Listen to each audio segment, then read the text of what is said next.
네, 안녕하세요. 데일리하드 이슈 김전입니다. 시작 전에 구독과 좋아요 버튼 꾹 눌러주시고요. 그럼 1월 6일 데일리하드 이슈 시작하겠습니다.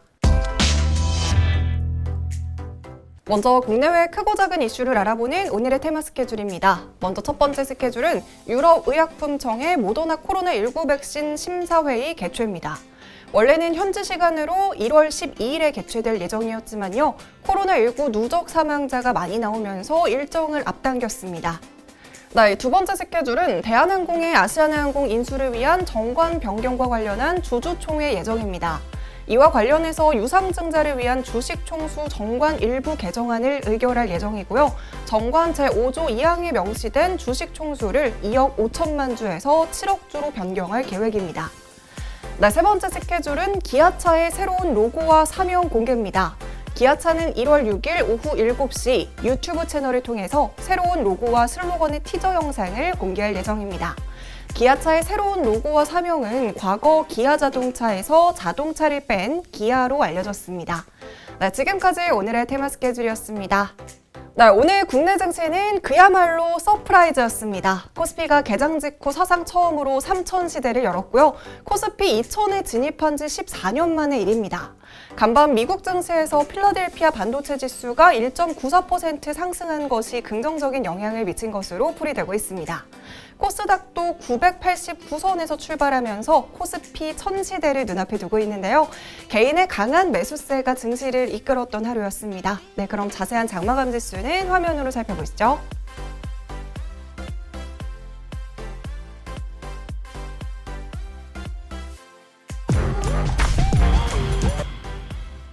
네, 이어서 오늘의 주식시장을 들썩이게 한 오늘의 특징주 살펴보겠습니다.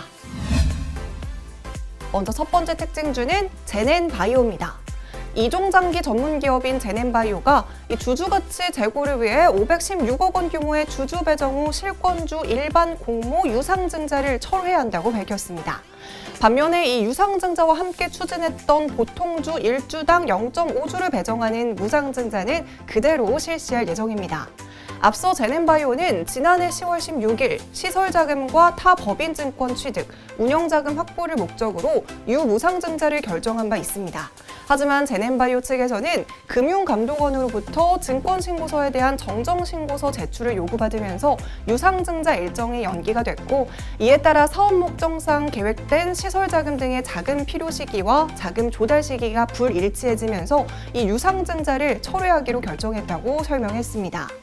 유증이 철회되고 무증만 진행된다는 소식에 그동안 하락세를 보였던 주가는 오늘 장중에 25% 넘게 상승하면서 반등에 성공했습니다. 두 번째 특징주는 정유주입니다. 국제유가가 상승했습니다. 뉴욕 상업거래소에 거래된 2월 인도군 서부 텍사스산 원유 가격은 전거래일 종가보다 배럴당 2.31달러 오른 49.93달러에 마감했습니다. 장중 WTI 가격은 지난해 2월 이후 처음으로 배럴당 50달러를 넘어서기도 했습니다. 석유 수출국 기구와 러시아 등 10개 비회원국 연합체인 오펙 플러스가 2월 산유량 정책에 합의했다는 소식이 유가 상승에 힘을 더했습니다. 특히 사우디아라비아의 자발적인 감산 의지는 유가 급등 재료가 되기도 했습니다. 사우디는 내달 하루 100만 배럴의 원유 생산을 추가로 줄이기로 했다고 깜짝 발표를 했습니다. 이란의 핵활동 재개와 한국 유조선 납포 등 중동 긴장이 커진 것도 국제유가를 자극하는 요인으로 자리 잡고 있습니다. 이렇게 국제유가가 오르면서 국내 정유주들이 오름세를 보이고 있는데요. 유진투자증권에서는 국제유가가 앞으로 55달러까지 오를 수 있다라고 분석을 하고 있습니다. 이 경우 SK이노베이션과 S오일의 분기별 재고평가 손익이 1달러에 각각 250억 원, 150억 원 오를 것으로 추정하고 있습니다. 네, 세 번째 특징주는 일신바이오입니다. 일신바이오가 삼성의 코로나19 백신 유통사업 진출 소식에 강세를 보였습니다. 이날 한 경제 매체에 따르면 삼성 SDS는 의약품 전문 운송업체인 용마로지스와 저온 냉동시설을 보유한 한국초조원 등의 기업들과 함께 백신 유통을 위한 모의 시험을 했다고 전했습니다. 시장에서는 삼성 SDS가 백신 유통에 참여한다라는 소식에 이 유통 과정에서의 백신 변질에 대한 불안감이 줄어들 것으로 전망하고 있습니다. 여기에 일신바이오는 초저온 냉동고와 동결 건조, 플랜트형 동결 건조기 등을 제조하고 판매하는 바이오 장비 전문 업체입니다. 삼성전자와 LG전자, 한화 등 국내 대기업과 바이오 센터로부터 동결 건조기의 수주가 이어지고 있는 만큼 수혜가 예상되고 있습니다. 네 번째 특징주는 DB하이텍입니다. 올해 반도체 수출이 역대 두 번째로 1,000억 달러를 돌파할 것이라는 전망에 DB하이텍 주가가 오늘 큰 폭으로 상승했습니다. DB하이텍 우선주도 13%가량 상승했습니다. 앞서 세계 반도체 시장 통계기구 등 시장 조사업체에서는 2021년 글로벌 반도체 시장이 지난해보다 약 8%에서 10% 성장할 것으로 내다보고 있습니다. 산업통상자원부와 한국반도체산업협회에 따르면 지난해 반도체 수출은 전년 대비 5.6% 증가한 992억 달러를 기록했습니다.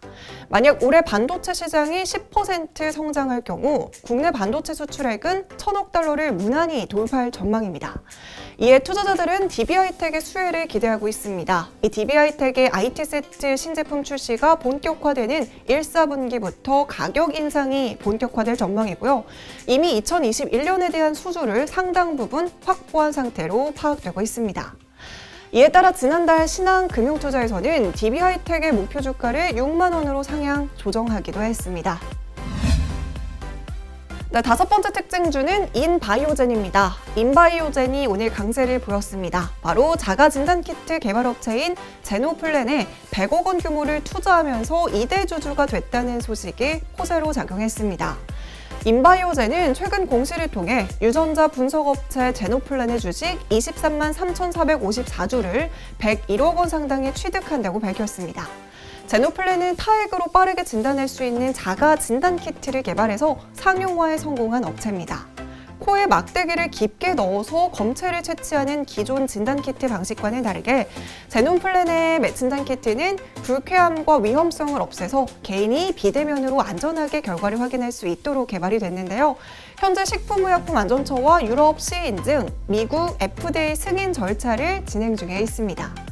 코로나 검사를 하는데 많은 사람들이 코에 너무 깊숙이 막대를 찔러서 눈물이 날 정도로 아프다라는 이야기를 많이 하는데요. 이 제노플랜의 진단키트가 이 문제를 해결하는 데 많은 도움을 줄 것으로 기대됩니다. 네, 여러분 말로만 듣던 코스피 3,000 시대에 도달했습니다. 오늘 장이 시작되자마자 코스피 지수는 3,000선을 넘기면서 기분 좋게 시작했는데요. 이에 따라 코스피 시총 상위 1위에서 4위를 차지하고 있는 삼성전자와 SK하이닉스, LG화학과 삼성전자 우선주 모두 장중에 사상 최고치를 갈아치웠습니다. 일단 이렇게 지수가 크게 오르니까 오늘 가장 먼저 반응한 테마는 바로 증권주입니다. 증시 대기자금도 사상 최고치를 달성하면서 증권업의 호실적이 기대되고 있는데요. 금융투자협회에 따르면 지난 4일을 기준으로 장내 파생상품 거래 예수금을 제외한 투자자 예탁금은 역대 최고치인 68조 2,873억 원을 기록했습니다. 최근에는 국내 우량주에 투자하는 동학개미뿐만 아니라 해외 주식에 진출한 서학개미들이 급증하면서 이 증권사의 수익도 함께 높아질 것이라는 전망이 우세합니다. 이에 따라 한화투자증권은 장중에 상한가에 직행하기도 했습니다. 이 밖에도 NH와 유안타, SK와 KTB, 키움, 삼성 등은 모두 급등세로 52주 신고가를 경신하면서 오늘 증권 테마주 5%대 강세를 보였습니다. 이어서 2차 전지 관련주, 그중에서도 배터리 삼형제가 오늘 강세를 보이면서 지수 상승을 이끌었습니다. LG화학은 장중에 91만 원을 돌파했고요. 삼성 SDI 역시 장중에 70만 원을 돌파하면서 이 두 종목 모두 52주 신고가를 경신했습니다. SK이노베이션 역시 장중에 15% 넘게 상승하는 모습을 보였습니다. SK이노베이션 같은 경우에는 미국 배터리 공장 건설에도 속도를 내고 있다는 소식이 전해졌습니다. SK이노베이션은 미국 배터리 공장 건설을 위해서 그린론 방식으로 1조 900억 원을 조달하기로 했고요. 이번 자금은 미국 조지아주 전기차 배터리 제2공장 건설을 위해 사용될 계획입니다. 일단 이 배터리 삼형제는 새해부터 자동차 회사들의 전기자동차 신차 출시로 2차 전지에 대한 관심이 커지면서 개인의 매수세가 강하게 유입이 됐고요.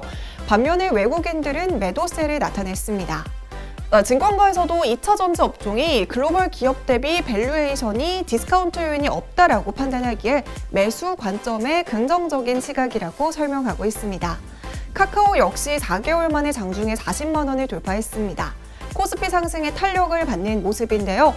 코로나19 사태로 장기화로 이 비대면 수혜주가 주목을 받았지만 카카오는 40만 원의 문턱을 넘지 못했습니다.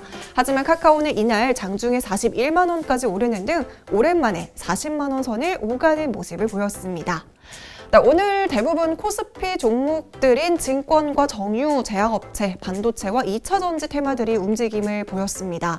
장 초반에 코스피 3,000선 돌파 이후에 상승폭을 좀 반납하고 3,000선이 무너지긴 했지만요. 증권가에서는 3,500선까지 거뜬하다고 보는 시각도 있습니다. 또한 증권시장에서는 특별한 이슈가 없어도 1월 주가 상승률이 평소보다 높게 나타나는 1월 효과를 주목하라라고 말하고 있는데요. 그동안 1월 효과가 코스피보다는 코스닥에서 컸던 것으로 집계가 되었고 최근 개인 투자자들의 힘이 더욱 강해진 만큼 코스닥에서 1월 효과가 더 크게 나올 수 있다고 분석하고 있습니다. 최근 증시가 고공행진을 보여주고 있는 만큼 이 수급 사항과 각 종목들의 이슈들 체크하셔서 투자 전략 가져가시길 바랄게요. 네, 오늘 제가 준비한 소식은 여기까지입니다. 이 영상들 아직 안 보셨다면 함께 시청해주시고요. 오늘도 시청해주신 모든 분들 고맙습니다.